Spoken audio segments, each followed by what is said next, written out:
Chandrababu over dose, Sankranti సందేశాల సంకేతాలు, ఏఐలో అంబానీ పోటీ. అంటే చంద్రబాబు నాయుడు ఈరోజు మళ్ళీ ఉన్నతాధికారులు అందరితో సమావేశం. వరుసగా ఈ సమావేశాలు అక్కడ దాదాపు ఇది తెచ్చాం, అది తెచ్చాం, దీంతో ఇది వస్తుంది, అది దొరికిపోతుంది, ఇవన్నీ చెప్పాను. నేను గతసారి కూడా చెప్పాను, కలెక్టర్ల సమావేశాలు లేకపోతే ఉన్నతాధికారుల సమావేశాలు ఎన్నిసార్లు పెడతారు ఒక నెలలో? ఎన్నిసార్లు అది చెప్పిందే చెప్తారు. వాళ్ళకి అదే సమయం అంతా దానికి పోతుంది. నిజంగా వాళ్ళకు రావడానికి పోవడానికి ఎంత సమయం పడుతుంది? ఈ దీంట్లో కలెక్టర్లకు ఏమేమి ర్యాంకులు వచ్చాయో అక్కడ బహిరంగంగా ఆయన చదివి వినిపిస్తున్నారు. ఇవన్నీ నిజంగా బహిరంగంగా జరగాల్సిన పనులు. ఇప్పుడు అడ్మినిస్ట్రేషన్ అన్నది అంతర్గతంగా జరగాలి. దాంట్లో తప్పులు ఉంటే ముఖ్యమంత్రి గారు ఏ కలెక్టర్ కన్నా చెప్పాలంటే ఆ కలెక్టర్తో మాట్లాడవచ్చు, అక్కడ పొరపాటు ఏంటో చెప్పొచ్చు.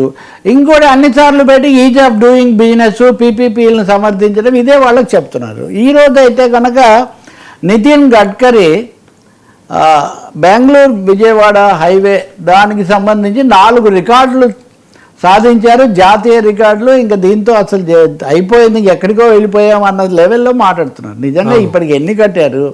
ప్రతిసారి ఇక్కడ రికార్డు స్థాయిలో కంకర పోసాము, అక్కడ రికార్డు స్థాయిలో. దానివల్ల పెద్ద ప్రాక్టికల్గా ఏం ఉపయోగం జరుగుతుంది? ఇప్పుడు అమరావతి ఇందాక మనం మాట్లాడుతున్నాము, జగన్ను రాజకీయంగా విమర్శించడం ఎంత అవసరమో రాజధానిని శరవేగంగా చేయడం చాలా అవసరం కదా. నేషనల్ హైవేల్లో రికార్డు కాదు, అమరావతిలో రికార్డు వేగం అమరావతిలో ఉంటే చాలా బాగుంటుంది. అది లేకపోవడం వల్ల ఏంటంటే ఎందుకు ఈ పదే పదే ఇదే మాట్లాడుతున్నాం? చాలా సమస్యలు కూడా ఉంటున్నాయి. 2 విషయాలు చెప్తా మీకు.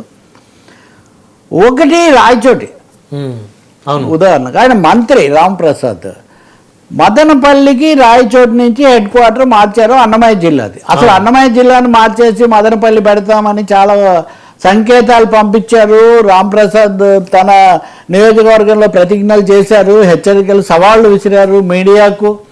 అన్నీ చేసిన తర్వాత కేవలం హెడ్ క్వార్టర్ మటుకు మార్చి సరిపెట్టారు. సరిపెడితే ఆయన మంత్రివర్గంలో కన్నీళ్లు పెట్టుకున్నాడు. కన్నీళ్లు పెట్టుకుంటే చంద్రబాబు ఓదార్చాడని మళ్ళీ అసలు మంత్రులు ఏడ్చడం ఏంటి? ఇంక మీరు అంతా రియల్ టైం ఎన్ని మాటలు మాట్లాడితే కూడా సమన్వయము నిర్ణయం తీసుకోవడం అస్తవ్యస్తంగా ఉందని దీన్ని మంత్రి గారు ముఖ్యమంత్రి గారిని అడగలేకపోయారా సార్? అడిగారా అడగలేదా? మీరు శాస్త్రీయంగా మీరు ఇదే అని నిర్ణయమే ఒకటి. నిర్ణయానికి ముందు రకరకాల సంకేతాలు పంపడం, సవాళ్ళు విసరడం ఒక పొరపాటు అయితే, మీరు నిర్ణయం తీసుకున్నాక మీ నిర్ణయానికి మీ మంత్రివర్గ సభ్యున్నే మీరు కన్విన్స్ చేసుకోలేకపోయారు. ఆయన ఏడిస్తే మీరు మళ్ళీ పిలిచి ఓదార్చారు. నేను ఈరోజు ఈ టాపిక్ ఎందుకు మాట్లాడుతున్నానంటే, రాంప్రసాద్ రెడ్డి ఈరోజు మీడియాతో మాట్లాడుతున్నారు. అక్కడ అది వరకు 2-3 సార్లు గెలిచింది శ్రీకాంత్ రెడ్డి గడికోట. ఇంకా నన్ను దెబ్బతీయడానికి ఇదంతా చేశారు, మేము ఉద్యోగం నడుపుతాం అది ఇది అన్నాడు. రాంప్రసాద్ రెడ్డి నా రాయగడ, నా రాయచోటి దీనికోసం వైసీపీ న్యాయ పోరాటం చేస్తే నేను మద్దతు తెలుపుతానండి. అంటే ఒక మంత్రి ప్రతిపక్షం మద్దతు, నా రాయచోటి ప్రాంతం కోసం నేను దేనికైనా రెడీ అని. అంటే ఇక్కడ రాయచోటి మంత్రి చంద్రబాబు నాయుడు వైసీపీ వీటి మధ్య ఈక్వేషన్స్ మీరు చూడండి.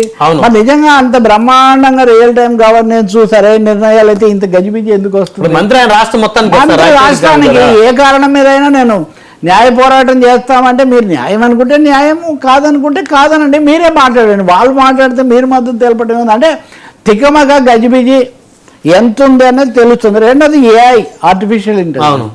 సరే, విశాఖపట్నంలో గూగుల్ డేటా సెంటర్ అది విప్లవాత్మకం, దాని గురించి చాలా చెప్పారు.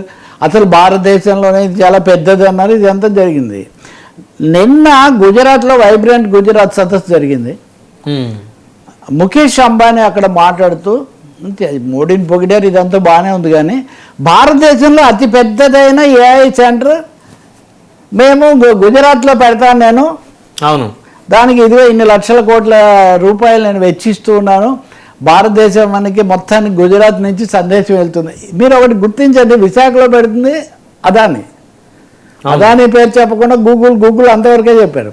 అక్కడ అంబానీ, అంటే అంబానీల వాణిజ్య సంగ్రామానికి ఇప్పుడు అక్కడ ఆంధ్రప్రదేశ్, అక్కడ గుజరాత్ అంటే ఎలాగో మోడీ రాష్ట్రం అనమాట. కాబట్టి ఎవరికి నడుస్తున్న ఈ విధానాలు, ఈ రియల్ టైం గవర్నెన్స్లు, ఏఐ డేటాలు ఎవరు శాసిస్తున్నారు? 5 హామీలు ఇచ్చాడు అంబానీ. కాబట్టి ఏఐ మీద ఇంకా ఏఐతో అంతా తలకిందులైపోతుంది అని మనం చెప్పిన దాంట్లో ఎంత నిజం ఉంది అన్నది తాజాగా అంబానీ మోదీ యొక్క స్వరాష్ట్రం నుంచి చేసిన ఈ ప్రకటన మనకు తెలియజేస్తుంది. దీని వివరాలు ఇంకొన్ని మరీ నెమ్మదిగా వస్తాయి. మొదట చాలా అవును, కళ్ళు మిరుమిట్లు కల్పించడమే కదా మనకు.